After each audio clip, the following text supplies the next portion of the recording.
Hi everyone, I hope you're all doing well. This video today is for the 2024 new moon in Leo, which will be on the 4th of August. If you're a returning viewer, it's lovely to have you back. I normally channel when I write, and so this slideshow format, it actually allows me to present content on YouTube. Thank you for being here today, and I hope you will enjoy this video and find it helpful.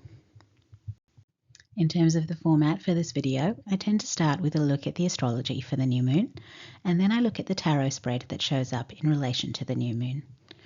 I like to get these readings out a few days early so that people can have an idea of the energies to expect before the actual event. Now, if you're more of a tarot person, you can skip the astrology section if you like. I personally find the astrology and the tarot do tend to connect to each other, but don't feel you have to listen to the astrology part if you're not interested in that. There will be timestamps for the different sections in the description box. Alright, so this is our new moon chart. I've zoomed in a bit and highlighted the areas of interest and things that I'd like to talk about. It might look busy, but this chart feels to me like one of the simpler charts I've looked at in a while. But there is still a lot of big stuff going on here. And I actually had this funny realization the other day. I was thinking about all the tarot spreads that come up for these lunar events and how they often have multiple major arcana cards that show up at the bottom of the deck. And I was thinking, gosh, that's so unusual, isn't it? But then it occurred to me that that's because there's so many big astrological energies at play pretty much at every new moon and full moon. So when I'm going and asking for a tarot spread that relates to a particular lunar event, of course it's going to show up as big tarot card energies. So yeah, I felt a bit dopey, but I finally got that realization. Anyway, I'll focus on this chart now. This is the new moon, so the sun and moon are conjunct in Leo, and that's happening at 12 degrees of Leo. I've highlighted that conjunction in purple on this chart. The sun actually rules Leo, so that's a lovely thing. And I guess if you're in the Northern Hemisphere, you'll have some lovely summer days to go with the energies of Leo season. It's actually winter here where I am, but we've also had some beautiful sunny days, so I'm definitely feeling the energy of the sun here as well. In terms of aspects to the new moon, there are only a couple that I can see. Firstly, there's a trine here to the North Node, so that's amazing. If you look at that chart, the yellow band that's crossing all the way across the chart is highlighting the nodal axis. So on the left side of the chart, we have the North Node in Aries, and on the right side of the chart, we've got the South Node in Libra. New moons are a good time for new intentions in relation to new beginnings. So this trine seems like it would be a great time for us to focus on our North Node intentions. And this particular trine here is involving the fire signs Aries and Leo, so it's going to be very much related to inspiration, passion, and motivation. Leo is associated with the heart, and it's a fixed fire sign, so I see that as the kind of energy where you commit to whatever it is that you love and feel passionate about. As a fixed sign, Leo is stable energy. And in relation to the North Node, this might be about choosing to commit to pursuing whatever your North Node is guiding you towards. So that's a long-term commitment and whatever that involves. This new moon is also receiving supportive sextiles from Mars and Jupiter, which are both in Gemini. I've highlighted both of those planets in green. They're not exactly conjunct, I don't think, no, but they are both sextiling this new moon. So Mars is the ruler of Aries, which is where that North Node is currently. So it's bringing a bit more fiery energy to the mix. We also associate Mars with divine masculine energy, so it's about action and dynamism. Mars is also a warrior, so in a sextile I would see that as a warrior that's willing to fight for your cause. Jupiter, who's also involved in the sextile, it's a benefic planet, so it brings wisdom, expansion, and luck. And Jupiter in Gemini is about big ideas. So when you put this combination together of aspects to the new moon with the North Node trine and these two sextiles, it looks like, there's a passion that you're committing to and you're willing to take action, you're willing to fight for it if necessary, and you've got some big ideas in relation to it. So that all sounds pretty good to me. The big ideas thing is also reminding me that Leo is connected to the 5th house in astrology. So that house is about love and passion, but it's also about play and fun and creativity. So it definitely makes us think of our inner child having a really good time. So these Leo energies are also about indulging in things that make us heart happy. And maybe these new moon intentions should also focus on that side of fun, play, and creativity. We also still have this dynamic that I'm going to start calling the divine interplay, because it involves Neptune, Pluto, and Uranus. They're all highlighted in that sort of salmon pink colour on the left side of the chart. Neptune, which is the one in the middle at about 9 o'clock, is in sextiles with the other two planets, and they are trining each other. So this will just grow stronger as Uranus progresses further into Taurus and Pluto retrogrades back into Capricorn, because they'll all start approaching that 29-degree mark in those signs. Now, Pluto and Uranus are change bringers in different ways, and Neptune is at 29 degrees of Pisces. That puts Neptune in the sign that it rules, and it's at the anaretic degree of that sign. And the anaretic degree of Pisces is the final degree of the entire zodiac wheel. So I see this Neptune as a profoundly spiritually wise Neptune, and it's basically in cahoots with these other big players who are very good at making change happen. So Pluto can tear things down, destroy them, bring about the endings. Uranus is more like a shaker-upper, so it just will create change by shaking things up. So anyway, because these three planets are playing this way, and they're outer planets, so they move very slowly, so this dynamic's going to stick around for a while. So I've decided to call it a divine interplay, because between the three of them, I think if we're ever in the wrong place, we will be moved. So we will be made to move. That is about the divine plan, and it's influencing all of us now. And the only other things that I'm seeing on this chart, there are some square aspects. One of them's quite big, so I might leave it to the end. But we have Venus in Leo. I've shown Venus in an orangey colour, and it's right near the new moon. And it's at the anaretic degree of Leo, which is a good sign for Venus. And it's also had a very recent square to Uranus in Taurus, so that might have been a disruptive influence, because these planets are in fixed signs. So there might have been some shake-ups in the Venus-related aspects of our lives, such as love, relationships, finances, and material stability. We also have Mercury in Virgo, which I've highlighted in red, and it's squaring that Mars in Gemini. These are personal planets, so this will cause some disturbance in us. But the interesting thing is that they're both in Mercury-ruled signs. So that's interesting, because Mercury actually goes retrograde on the same day as this new moon in Leo. So I think this square could be tricky to work with, because both those zones that these planets are in are heavily influenced by the Mercury retrograde. So Mercury retrograde does often involve chaotic energies wherever it's having its influence. So it's pretty normal to have things like delays and misunderstandings and issues with technology and so on. I'm also noticing a lot of people kind of forgetting things, being forgetful, and things like that. I've seen that at home. I've seen that at work. It's sort of everywhere. And I've had a lot of issues lately with this whole pre-shadow phase of this Mercury retrograde as well. Like working on this video has been quite hard as well.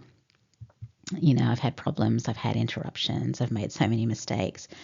So I'll be very relieved when I finally get this video ready for upload.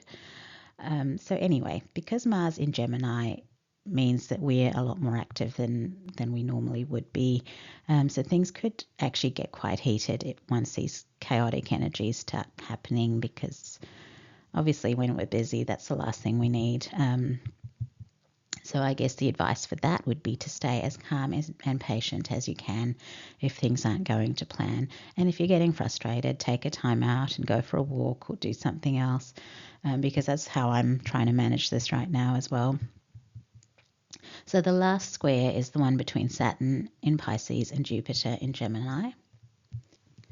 So that's the complicated one that I will have to spend some time talking about.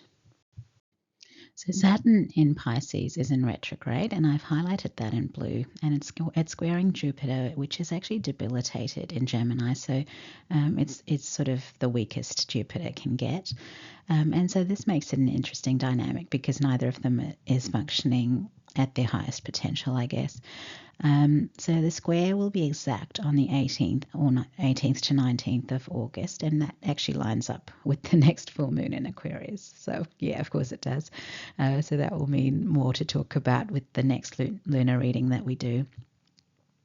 But as I said before, Jupiter in Gemini is about lots of ideas and things that you might want to explore. Saturn in Pisces, on the other hand, is the disciplined one that's considering your spiritual priorities.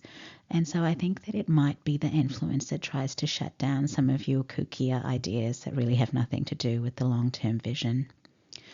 So to use a video game analogy, Jupiter will probably get excited about every side quest opportunity. And Saturn will be saying, dude, we don't need to do the ones that have nothing to do with our main mission. They're just distractions that are going to waste our time. So they're, slightly different attitudes here. But the reason this square is interesting is that it's part of a bigger story going back a few years. So I've recently watched some videos about this square, and you might want to look into it as well because it is quite complex, very interesting, but complicated. But I'll try and sum it up for you in this video, but I left this to the end for a reason. So if you can't be bothered with listening to the whole part of this, you can just skip through to the next section. So this Saturn-Jupiter square is called the opening square because it's the first square that's happened since they had their great conjunction back in December 2020. And this square is actually going to happen 3 times because Jupiter will have a retrograde that brings it back to square Saturn again, and then when it goes direct, it will square Saturn again. So all 3 of these squares will be part of the opening square between these planets. So that's significant. Saturn and Jupiter, that great conjunction happened, as I said, in December 2020, and it happened at 0 degrees of Aquarius. And that was a big deal because Saturn and Jupiter have great conjunctions every 20 years, and their pattern is that it happens in signs of the same element for 220 years, and then they move into a new element and do another 220 years in that element. And so they basically go element by element, and then they complete, it takes them 800 to 900 years to get through all 4 elements. So what happened in 2020 was that before that, all of the great conjunctions that happened in our lives happened in earth signs. And then in December 2020, that was the first time the great conjunction happened in an air sign. And so it's the first one in the element of air, and so totally different to all the other ones we've had, which were in the element of earth. And going forward for the rest of our lives, we're only going to have great conjunctions in air signs. So there was a big shift there from the element of earth to the element of air. And when you think about it, those elements couldn't be more different. So one is stable, solid, and still, and the other is none of those things. One's a feminine element and the other one is a masculine element. So even chalk and cheese would have more in common than earth and air. So it's a big, big shift. Anyway, this is a big topic, so please do watch those other astrology videos if you're interested in finding out more. So as I said, this is an opening square, and what happens at an opening square is that basically the planets are in a position where they can reassess what's changed since the conjunction. So that conjunction, I forgot to say, it actually happened at 0 degrees of Aquarius, which is where Pluto is right now. But that square is about finding out, well, whatever we decided to do back in December 2020, has any of that actually happened? And when you think about it, that great conjunction, as I said, it was the first one in the element of air. So number one, it's a different element, but number two, Aquarius, which is where it happened, is a very progressive sign that relates to the whole collective. So that conjunction would have had big themes, like we're going from an earth material way of thinking to something totally different. So that conjunction would have involved themes around how to make progress and move away from the old and traditional systems and structures that are no longer serving us. So that was a big conjunction. Probably lots of big plans were put in place. And so this square is building, and it will be exact at the time of the next full moon. But here is where there's this assessment of, well, what have we actually done since that conjunction? And as I said, there's 3 of these squares that will happen over time, over the next 12 months. So they are going to keep checking in on if there's progress being made. Has the world made progress? Have we as individuals made progress?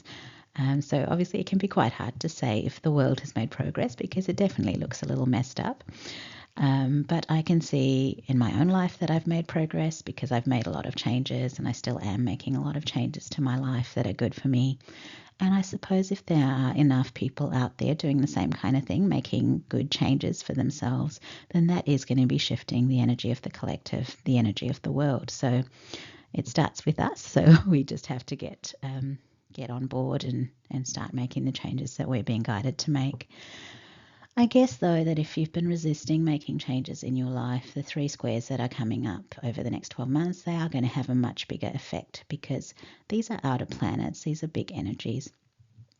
I'm picturing it a bit like your boss calling you into their office to ask you what's happening with a project that you've been assigned. So, I think you would have been made aware of what needed to be worked on back in December 2020. And these 3 opening squares are going to want to make sure that you have been making progress. And if you haven't, well, Saturn is old school, so you might expect some, harsh consequences, I suppose. Now, in terms of these 2 planets, they're both outer planets, so they will have global and societal impact. They're both immutable signs for water and air, and those are feminine and masculine polarities. And in terms of their energy, so one of these planets is a malefic planet and the other one is benefic. So in terms of that side of things, it all seems fairly balanced. And I like that they're both immutable signs, because it means that we can be adaptable. Water and air are both very fluid elements, obviously, so we can definitely flow with whatever's going on. And I think as long as we're not being too rigid or resistant, we can let ourselves be guided in whatever ways we're being shown. So the main advice would be to not attach to any particular outcome, and don't commit to things at this time either, because you might end up being moved around a fair bit. So just, stay footloose and fancy free and let yourself be moved. And I feel like a lot of the astrological energies these days are saying the same thing. We are in a major state of transition, because so much is happening with all these outer planets. So we have to be free to move. Really, even the Aries North Node is asking us to separate out our personal goals and just focus on them without being weighed down by considering other people. And I think that's because we're not going to be able to rely on other people going into the future, because we're all being moved around. So freedom seems to be a key theme right now, having the freedom to follow your own path and to make the choices that you are guided to make. So I guess if you only take one thing away from all the astrological shifts that are happening, it is that you should focus on changing your life in ways that will bring you more freedom. I would definitely also get hold of my birth chart. You can get them online. If you know your place and date and time of birth, you can get one generated for you online. And I would definitely check out the Capricorn Aquarius sections of your chart, because that 0 degree Aquarius point keeps being lit up as a key area where change needs to happen.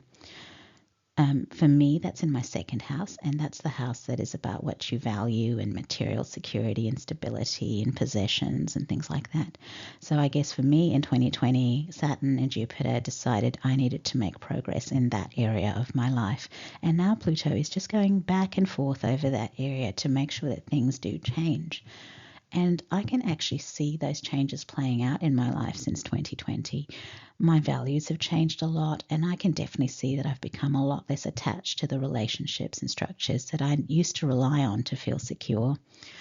And I think ultimately that's about me finding the security I need in myself and having faith that anything that's too big for me to handle, Spirit will help me with. So it's changing my perception and my reliance on the external world, external relationships to support me. It's not something that I should be feeling. I should be moving more to self-reliance, I guess.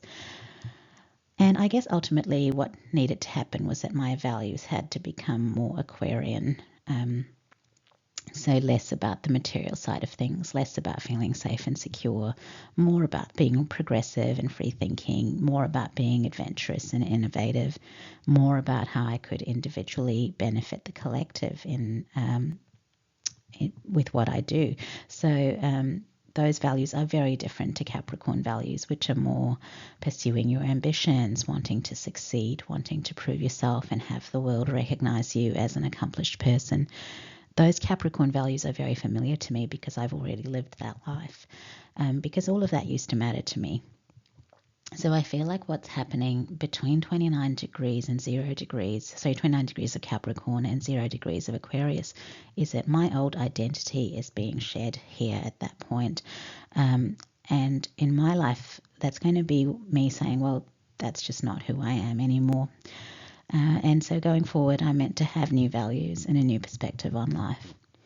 And that process, like, it's not just happening to me, it's happening to all of us in some area of our lives. So that's why I said, if you know your birth chart, you can find where this is happening for you. And you might already know without your birth chart. You might already know the part of your life that's affected because that's where you felt pressured to change, and it's probably where you've already started making changes.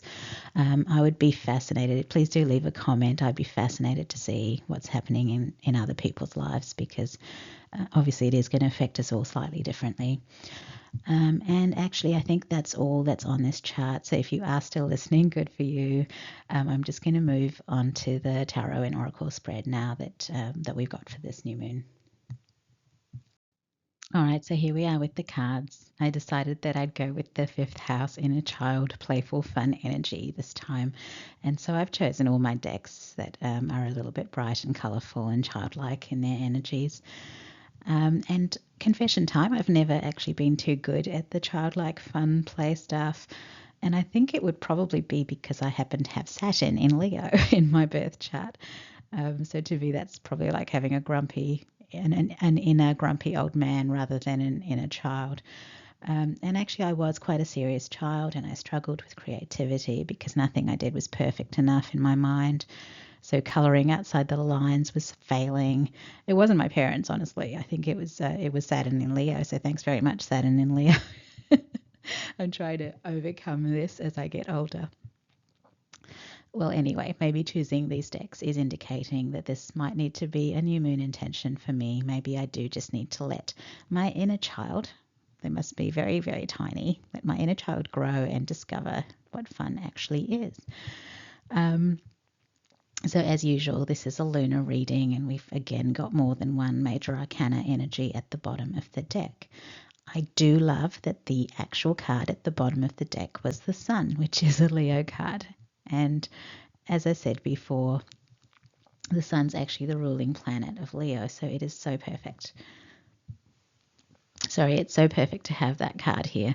The Sun card is also one that has a lot to do with that inner child and fifth house kind of stuff because the Sun is a really happy, positive card. In the traditional image, there's a happy, confident child who's sitting astride a horse. He's completely naked. He's not holding on to the horse. He hasn't got a care in the world. So yeah, this is the perfect card to have at the bottom of the deck. And I'm also thinking about all those little children's drawings where they'll draw something like their family outside on the grass and there's a tree and there's always a sun. The sun's always up there in the sky. And so it's almost like children and the sun do go hand in hand. And I guess in Chinese culture, they would both be strongly symbolic of yang energy because they're both bright, energetic influences. Now, on the bottom of the deck behind the sun, we had the Tower card. And honestly, this card shows up so much these days, and I guess that's probably an indication of how many of the old structures are crumbling to make way for the new. The Tower is a Mars card, and it is about sudden endings and collapses in a particular area of life. I always see the Tower card as divine intervention, and it always relates to something in our life that we're clinging to or hiding behind because it makes us feel safe. It really isn't where we belong, though, and that's why the universe decides to force us out of the Tower. It's to make us move. It's to make us go where we're meant to go. So this card is about the sudden ending of something false that we've attached ourselves to. And I'm thinking about the carefree energy of the sun and how that child is outside. You know, they're not in a tower. They're happy as anything. And so I think getting out of this tower is going to bring more happiness because you're free, you're free like that child in the sun card.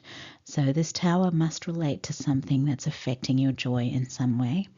Maybe it's something that is restricting you or causing you to worry or stress, or maybe it's just something that's bringing you down in some way. So this tower collapsing in that kind of situation is actually taking away something that was having the wrong effect on your energy. So it was dampening your spirits, and when it's gone, you're going to be like the child in the sun card. You're going to be like totally free and totally happy. Now, looking at the rest of the spread, I see a lot of stable energies. So I definitely don't feel like this tower is going to be causing too much distress or instability. So it's not a bad tower at all. Looking at the image on the Tower card, it's very clear there's this goose that's falling into the fire, and it's very clear that a goose could have flown away when the tower started to crumble. So this is a silly goose that decided not to do that, and it's ending up landing in the fire because it didn't want to fly away. So that's the thing with the Tower card, is that the best option is always to leave before the tower collapses. And if you don't do that, you will be hit much harder. The fact that this goose lands in the fire is making me think of the saying that someone's goose is cooked. And that means that something has gone past the point of no return. So if this tower collapses in your life, it's going to end something permanently.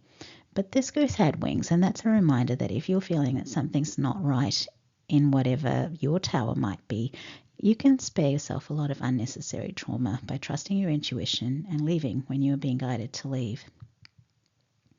If you're ignoring your intuition, you might later discover that you were a silly goose for staying, and that the universe was trying really hard to warn you beforehand.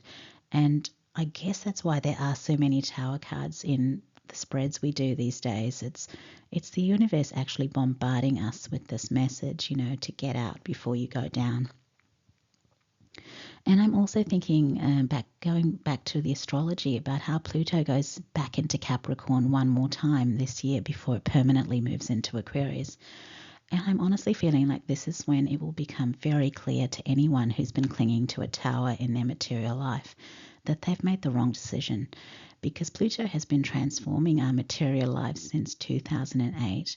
And if you've been resisting that transformation, Pluto has run out of time. It's moving into a new sign. It's got to finish the job.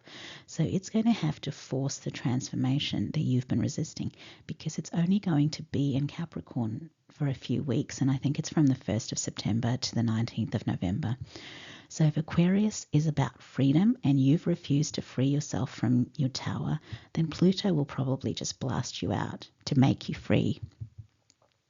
And at this stage of the game, Pluto doesn't have time to mess around. It needs to finish the job. So you're meant to be freed up. And Aquarius is also about the collective. So I feel like people being free and independent is important on a collective level. And of course, the North Node in Aries is also emphasizing independence, sovereignty, and self-rule. The universe is definitely wanting us all to be working independently as the masters of our own destiny. We're meant to choose our futures. Also, this is Leo season, and Leo is not about playing it small. We're meant to be bold and confident and brave. This is where we're meant to be stepping into the lion energy of being the leaders of our own lives. Anyway, as I said, the Sun card being here is so awesome because it means that your new start, once you're out of this tower, will be something that will make you very happy. Happy as in heart happy, something that your inner child is going to love. So yeah, I suspect this tower is something that was dimming your spark in some way. It was weighing you down. The universe is telling you to get out so that you can start to feel lighter and more carefree. With the Sun card here, I think that removing yourself from the situation will mean that your creativity and zest for life are restored. You'll feel good, and that's very positive energy at the bottom of the deck. I actually took a break at this point of this reading, and while I was busy doing other things, it suddenly came to me that my last angel message reading had a pile where it was about someone who was being asked to embrace the carefree energy of the Fool, even though they'd had a difficult life. There was a Walt Whitman quote that was, keep your face always toward the sunshine and shadows will fall behind you. Maybe that reading is relevant for someone here because I wasn't expecting that to come up in relation to this reading. I remember in that reading I said that the Fool's approach to life is very much like the energy of an innocent child.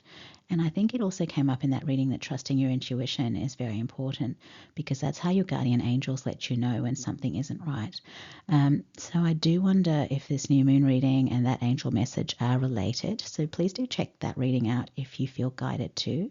There might be something extra there for you. So this would be the last angel messages reading I did, and I think it had a purplish background, and I believe it was the pile 3 reading in that video. All right, so back to this spread. The first card here is the Six of Pentacles, which is a card of balance and fairness in relation to giving and receiving. The traditional tarot card features a rich man giving some money to the poor, and there's a set of scales in the card which indicates that fairness is an important principle in this card. But there are 2 people in the image, and he's giving more money to one than he is to the other. And I always find that this card is one of the tarot cards that can be interpreted in so many different ways, depending on the context and depending on who you're identifying with in that scene, because there's 3 people in that scene. But it can still be fair. So that uneven giving by that rich man could still be fair in certain circumstances. So, for example, if that rich man knew that one of those people was struggling much more, or that one of the poor people had a family and the other one didn't, then it would immediately make sense why he gave that particular person more, and it would be fair. So I guess it's hard for us to judge what's fair. That's a very subjective decision, but I just wanted to point that out because this card here is slightly different because it's only just showing the rich guy. Well, to be honest, it's an armadillo here. There's no scales. The armadillo is just flinging pentacles all over the place. But he does have a full basket of pentacles. So really he's only giving from the overflow. And like I said, no poor people, no set of scales. So I don't think that's coming into it so much. An armadillo is an interesting choice, but this is an animal that can protect itself because it's got that hard shell. So I guess it's saying that even though this person is extremely generous, they're not someone whose generosity can be taken advantage of. I guess they might be someone who puts a lot of thought into who they're helping, and that might mean they're giving, like to the rest of us, might not look very fair because you're only giving to this, but you won't give to that. And I just got that idea of teaching a man to fish pop into my head. So yeah, this person is happy to help people who need a little help to get their lives in order, but they won't be giving to people who aren't trying to help themselves. So if they saw a poor person just sitting on the street begging, they wouldn't be wanting to give them anything. Whereas if they saw a poor person working hard to better their circumstances, then they would be very generous to that person. So this is not someone who just gives to charity, but if they were at a restaurant and their waitress or server was doing a fantastic job, they would tip them generously. Similarly, they'll frequent a business if they see the owners are committed to making their business a success. And even if that business charges a little more for their product or service, that's fine. The thing this person's impressed by is that commitment, that someone else has a commitment to improve themselves.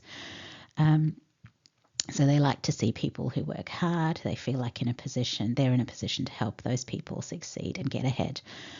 So I guess to them, and you know how I said fairness is a subjective thing, to their perspective, this is what is fair. They would rather reward someone for their hard work than just give to people who sit around expecting help and not doing anything to help themselves. So that's all making me wonder if this person started off poor themselves and they're only wealthy now because they worked hard to succeed. Because I'm feeling like there's really not a lot of sympathy for people who aren't working to improve their circumstances. And maybe they've even known a few people like that in their life, so it's very off-putting to them. Very interesting to channel this because it's so specific. So this is someone, as I said, who gives generously, but they're very discerning about who they give to. They won't tolerate anyone trying to sponge off them. And the armadillo energy is making me think that they will treat people with a, who come to them with their hands out, they will treat them with a talk to my shell attitude. They just won't engage with it. The next card here is the Queen of Pentacles, and that is Earth sign energy. My guides know that I see this as Capricorn energy, so that might be a sign that's relevant for someone. I see this energy as someone who is calm, confident, stable, practical, abundant, and resourceful. So to my mind, this is like the energy of a good mother. So it's someone who can handle everything that life might throw at them, busy times, turbulent times, challenging times, and so on. And even in times of great stress, they'll manage to do what needs to be done.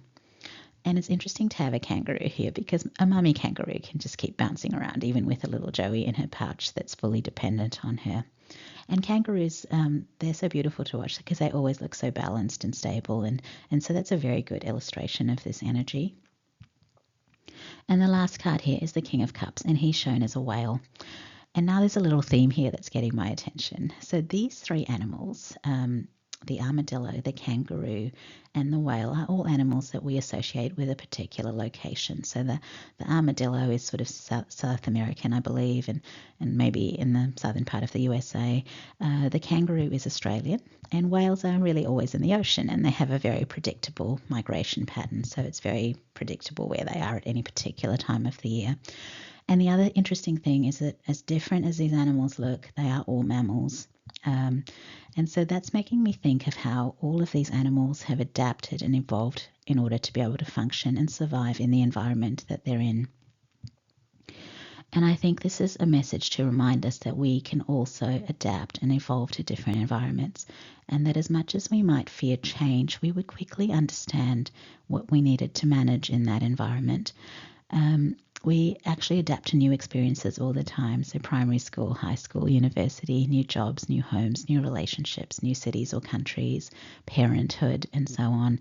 We have the ability to adapt and evolve. And so we don't actually need to fear change in us, fear the changes in circumstances that might come along.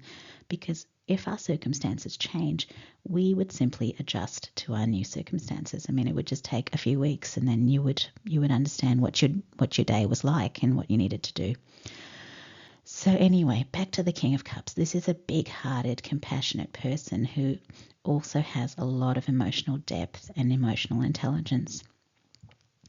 This is water sign energy, and my guides know that I read this one as relating to Scorpio, so that might also be a sign that's relevant for someone. So Scorpio is often seen as an emotionally intense sign, but the King of Cups is the equivalent of the most ascended, most evolved form that Scorpio can take.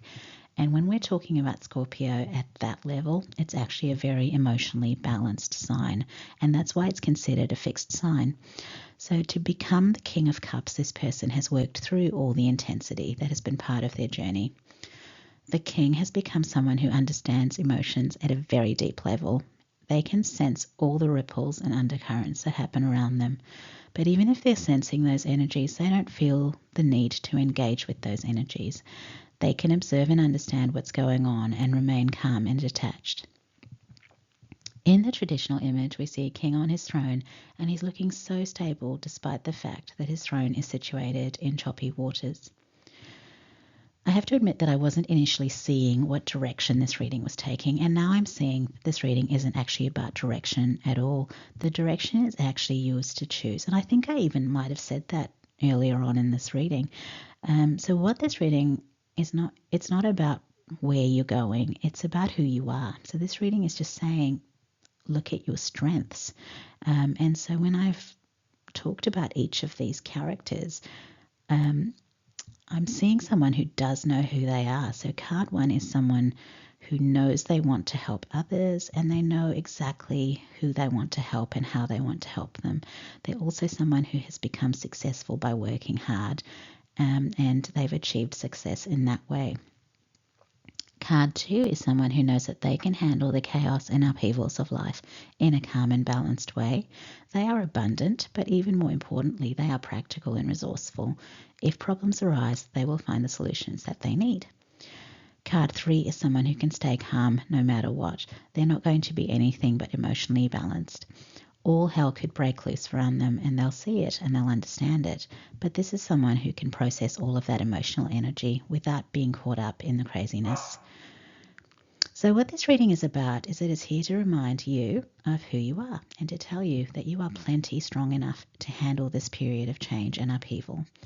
The changes you are being guided to make will not be difficult for you, and it's because of how strong you are and the traits that you already possess. And we've also had that message of how you can evolve and adapt to a change in your circumstances. So if you need to change direction, you are someone who will put in the work to succeed. You will manage the problems that arise and you will always maintain your poise. So that is, wow, such an inspiring reading. Now, I haven't even touched on the Oracle card, so I'll quickly go there as well. We have kindness as the first card, and that's not surprising with the extreme generosity and the big-heartedness that we've already got. So kindness makes perfect sense. The card reads, you are a humanitarian made of love and you are able to share that energy with others. So your new direction is something that is going to benefit the collective. The word humanitarian is so connected to the 11th house in Aquarius, and isn't that fascinating with the reading we've had so far? And even if your North Node has nothing to do with the 11th house or what you see as your passion,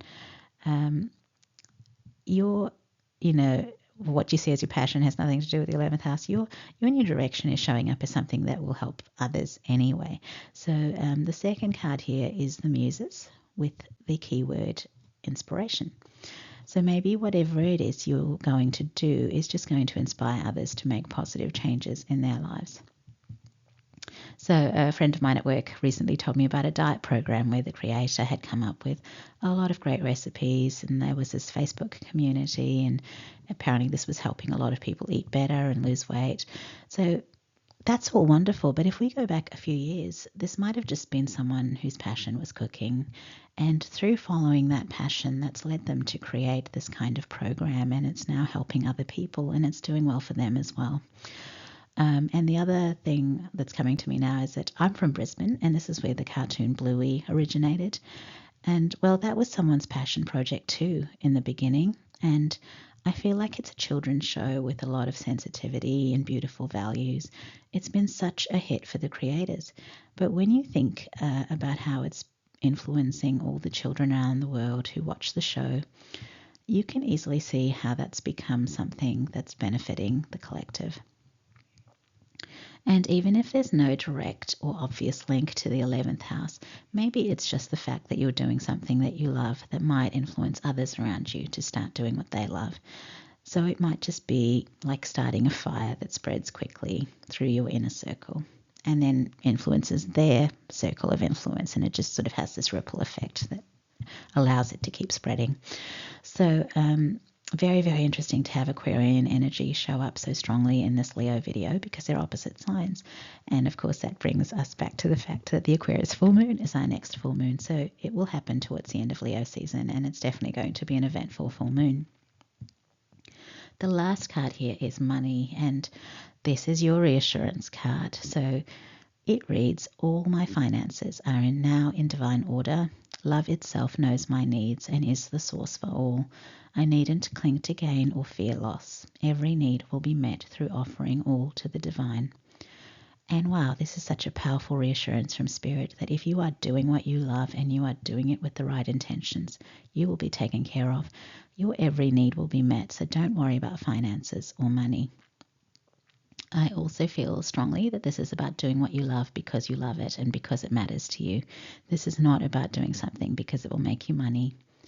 The message on this card is actually saying that money isn't going to be an issue for you. The universe is going to take care of it all for you. As the card says, your finances are now in divine order. You are going to be just fine. And I was actually just reminded of a couple of sayings as I was channeling this money card. And one was, if you love what you do, you'll never work a day. And the other was the one where you know you love something if you would do it for free. So if you are sitting around and you don't know what your true passion is, think about what you would do for free. Do you love teaching? Do you love cooking? Do you love writing? Do you love growing vegetables? And if there is something you love so much that you currently do it for free, is there a way you could make that your occupation? And if it's not already a side hustle, maybe you need to get started with that, because a side hustle can grow into something that can sustain you in the long term, but it can only do that if you get started on it. So do consider that. So I sometimes have a slide here with some quotes, but this time I want to share songs because sometimes songs come up for me in readings, and this reading actually brought up two of my favorite songs, so I'm going to share them with you. The money card in the spread made me think of the line, "Jar provide the bread," which is from Is This Love by the legendary Bob Marley. Now that's obviously a song about a romantic relationship, but in the lyrics he sings, "I want to love you and treat you right." And then he sings about how they'll manage with a roof over their heads and how they can just share the shelter of the single bed in his room. So he's singing about what matters most to him is that he can be with the one he loves, and he's trusting that God will look after them even if they don't have a lot in terms of material comforts. And his intentions toward the one he's in love with are very honourable. He wants to love them and treat them right. So the thing I'm getting is that what if you adapted this to not being a song about a person? What if you made it a love song that was about doing what you love? So what if you devoted yourself to doing what you love and you did it with the right intentions and you trusted that God would look after everything you needed in a material sense? So maybe just like in the love song, you would feel blessed to be doing what you love. And all the material things might not even matter that much to you because you're so emotionally invested in doing what you love and it's giving you back so much. Joy. So yes, Bob Marley, I would definitely say yes, that definitely is love. And the second song is so perfect. We had that Muses card in our spread, and it just took me straight to Olivia Newton-John because she played a muse in the movie Xanadu. As a movie, I think it sucked, but the soundtrack was good. And my favourite Olivia Newton-John song is actually from that movie. And it's a song called Magic, and it's very much the song of a muse. It's meant to inspire you to pursue your dreams. And so I think if you're still here, do go and check out the lyrics to that song so you will see exactly how it's a perfect song for this reading. So it's a song about going in the direction that you're inspired to go in, to follow your dreams. The song talks about how you will be guided, supported and protected, and how your dreams will come true if you stay committed to them. And it talks about how where you're going is your destiny. And there's even a line in there where it talks about planets aligning to make this happen. Can you believe that? So yeah, an absolutely perfect song. I have so enjoyed this reading, every aspect of it, to be honest. And I want to thank Spirit Bob and Spirit Olivia for joining us today. These are two beautiful spirits who brought us so much pleasure just by doing what they loved. And I think they showed up here to inspire us to also do something beautiful that we will be remembered for after we're gone. It really doesn't matter what you're guided to do, just follow that guidance and turn it into something magical. And now we're done. This has felt like a long video, but I have actually loved every part of it. And if you're still here, I hope you enjoyed it too. Anyway, these are the decks that were used in this tarot reading. The tarot deck was the Affirmators Tarot, and the oracle decks were the Power of Love activation cards, the Legendary Ladies Goddess deck, and the Wild Offering Oracle. The crystal that was in this spread was rose quartz. Finally, I'd just like to thank you for taking the time to watch this video. If you enjoyed the video, please show your support by liking the video, making a comment, or sharing the video if you think it might be of interest to others. You can subscribe to the channel if you'd like to see more of my work in the future, or you can check out some of the videos I've already uploaded. If you would like to support me on Facebook, this little thumbnail image here is what my Facebook page looks like. And that's it. I hope to see you all in another video. Bye.